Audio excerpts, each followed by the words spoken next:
Hi ಎಲ್ರಿಗೂ ನಮಸ್ಕಾರ. ನಿನ್ನೆ ನಡೆದ ಬಿಗ್ ಬಾಸ್ ಕೊನೆಯ ಪಂಚಾಯಿತಿಯಲ್ಲಿ ಏನಾಯಿತು, ಧ್ರುವಂತ್ ಮತ್ತು ಅಶ್ವಿನಿಗೆ ಕೊಟ್ಟ ಗಿಫ್ಟ್ ಏನು, ಆಮೇಲೆ ಯಾಕೆ ಕೊಟ್ಟರು, ಅವ್ರು ಪಟ್ಟ ಪರಿಶ್ರಮಕ್ಕೆ ಸಿಕ್ಕ ಪ್ರತಿಯೊಂದು ಉತ್ತರ ಏನು ಅನ್ನೋದ್ರ ಬಗ್ಗೆ ಈ ವಿಡಿಯೋದಲ್ಲಿ ಸಂಪೂರ್ಣವಾಗಿ ಹೇಳ್ತೀನಿ.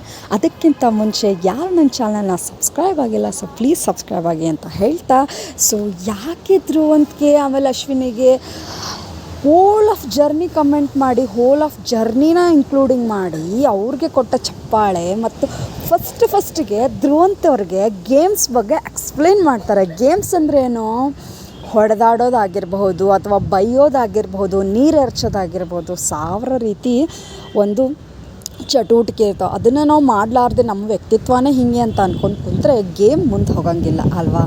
ಸೊ ಯಾವತ್ತೂ ಕೂಡ ಗೇಮ್ ಅಂತ ಕೊಟ್ಟಾಗ ಗೇಮ್ ಥರ ಆಡಿ, ಮನುಷ್ಯತ್ವ ಅಂತ ಬಂದಾಗ ಮನುಷ್ಯ ಥರ ಇರಿ.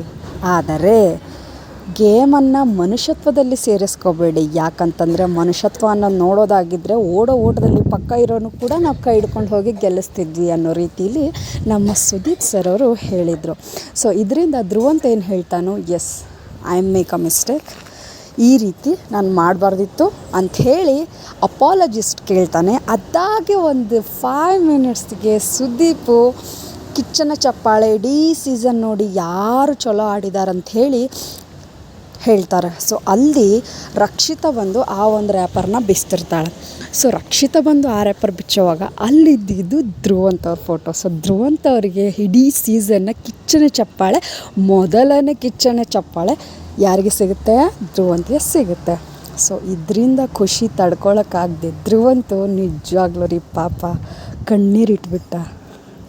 ಆದರೂ ಈ ವಿಷಯದೊಳಗೆ ಸುದೀಪ್ ಸರಿಗೆ ನಾವು ಧನ್ಯವಾದ ಹೇಳಲೇಬೇಕು. ಯಾಕಂತಂದರೆ ಎಲ್ಲೋ ಒಂದು ಕಡೆ ಅನ್ನಿಸ್ತಾ ಇತ್ತು ವೀಕ್ಷಕರಿಗೂ ಕೂಡ, ಏನಂತ, ಧ್ರುವಂತ್ ಅಶ್ವಿನಿಗೆ ಇಷ್ಟೆಲ್ಲ ಮನೆ ಮುಂದೆ ಟಾರ್ಗೆಟ್ ಮಾಡಿದರು, ಯಾವುದಕ್ಕೂ ಕುಗ್ಗದೆ ಬಗ್ಗದೆ ಕಣ್ಣೀರು ಹಾಕದೆ ಸ್ಥೈರ್ಯದಿಂದ ಛಲದಿಂದ ಆ ಒಂದು ಆಟವನ್ನು ಆಡೋದಾಯಿತು, ಆ ಮನೇಲಿ ಇರೋದಾಯಿತು. ಎಷ್ಟು ಕಷ್ಟ ಅಂತ ನಿಮಗೂ ಗೊತ್ತು. ಈಗ ಮನೇಲಿ ಯಾರು ಜಗಳ ಮಾಡಿದರೆ ಅವ್ರ ಮುಖ ನೋಡೋಕ್ಕೆ ಆಗಲ್ಲ, ಹೋಗ್ಬಿಡ್ತೀವಿ ಹೊರಗಡೆ, ಅಲ್ಲಿ ಹೊರಗೆ ಹೋಗೋಕ್ಕಾಗಲ್ಲ, ಮನೇಲಿ ಇರೋಕ್ಕಾಗಲ್ಲ. ಆದರೂ ಕೂಡ ಅವರಿಬ್ಬರು ನೋವು ಪಟ್ಟು ಕಷ್ಟಪಟ್ಟು ಖುಷಿ ಇರೋಕ್ಕೆ ಪ್ರಯತ್ನ ಪಟ್ರಲ್ಲ, ಅದು ನಿಜವಾದ ಗ್ರೇಟ್ ಕಣ್ರಿ. ಯಾಕಂತಂದರೆ ಹಿಂಡಾಗಿ ನಗೋರು ತಮಾಷೆ ಮಾಡೋರು ಇದ್ದಾಗ ಒಬ್ಬರ ಮೇಲೆ ಅದು ಸೇಡು ತೀರಿಸ್ಕೊಳಕತ್ತಾರಂತ ಹೇಳಿ ಗೊತ್ತಾದಾಗ ಆದರೂ ಅವ್ರು ಸಹಿಸ್ಕೊಳ್ಳೋ ಒಂದು ರೀತಿ ಇದೆಯಲ್ಲ, ಬಹಳ ಕಷ್ಟ ರೀ. ಇವನ್ ನಮಗೆ ಅದೇ ರೀತಿ ಯಾರು ಹರ್ಟ್ ಮಾಡಕತ್ತಾರ ಗುಂಪಲ್ಲಿ ಇದ್ದಾಗ ಭಾಳ ಅಂದರೆ ಭಾಳ ಪೇನ್ ಆಗುತ್ತೆ. ಯಾಕಂತಂದರೆ ಎಕ್ಸ್ಪೀರಿಯೆನ್ಸ್ ಇರೋರಿಗೆ ಅದು ನೋವು ಗೊತ್ತಾಗುತ್ತೆ. ಸೊ ಅಂಥ ನೋವನ್ನು ಎದೆಯಲ್ಲಿಟ್ಕೊಂಡು ಅಷ್ಟು ಚೆನ್ನಾಗಿ ಆಟ ಆಡಿದರು, ಫೇಸ್ ಮಾಡಿದ್ರು ಎಲ್ಲದನ್ನು. ಅದಕ್ಕೆ ಸುದೀಪ್ ಸರ್ ಕೊಟ್ಟ ಒಂದು ಉಡುಗೊರೆ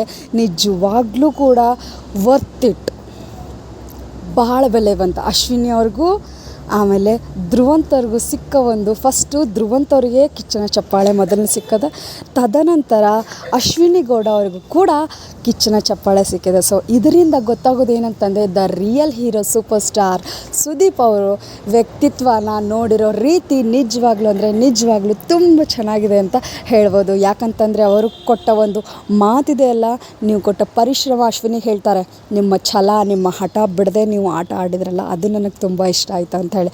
ನಿಜವಾಗ್ಲೂ ರೀ, ಲೈಫಲ್ಲೂ ಕೂಡ ನಾವು ಹಠ ಛಲನ ಬಿಟ್ಟು ಯಾರು ಏನೇ ಅನ್ನಲಿ ಅವ್ರ ಬಗ್ಗೆ ತಲೆ ಕೆಡಿಸ್ಕೋಬಾರ್ದು.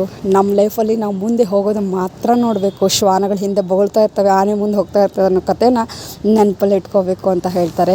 ಸೊ ಇದರಿಂದ ಇನ್ಸ್ಪೈರ್ ಆದ ಎಲ್ಲರೂ ಕೂಡ ಅವ್ರ ಮುಂದೆ ತಲೆ ಬಾಗ್ದಂಗೆ ಆಯಿತು, ಮುಖಕ್ಕೆ ಹೊಡೆದಂಗೆ ಆಯ್ತು ರೀ ಧ್ರುವಂತು ಆಮೇಲೆ ಅಶ್ವಿನಿಗೆ ಕಿಚ್ಚನ ಚಪ್ಪಾಳೆ ಸಿಕ್ಕಿದಾಗ. ಎಲ್ಲರೂ ಮುಖ ನೋಡ್ಬೇಕಿತ್ತು, ನೀವು ನೋಡೋಕ್ಕೆ ಒಂದು ಮಜಾ ಇರಲಿ. ಬಟ್ ಆ ಒಂದು ಸೀಸನಲ್ಲಿ ನಿನ್ನೆ ಒಂದು ಕಿಚ್ಚನ ಚಪ್ಪಾಳೆ ಕೊನೆ ಪಂಚಾಯಿತಿಯಲ್ಲಿ ನಿಜವಾಗ್ಲೂ ಅಂದರೆ ತುಂಬ ಖುಷಿಯಾಯಿತು. ಸೊ ಕೊನೆಯದಾಗಿ ನನ್ನ ಚಾನಲ್ನ ಯಾರು ನನ್ನ ಚಾನಲ್ನ ಸಬ್ಸ್ಕ್ರೈಬ್ ಮಾಡಿಲ್ಲ, ಸೊ ಪ್ಲೀಸ್ ಸಬ್ಸ್ಕ್ರೈಬ್ ಮಾಡಿ ಅಂತ ಹೇಳ್ತಾ ಇವಾಗ ನಾನು ವೀಡಿಯೋ ಮುಕ್ತಾಯ ಹಾಡ್ತಾ ಇದ್ದೀನಿ. Thank you so much, love you all, bye.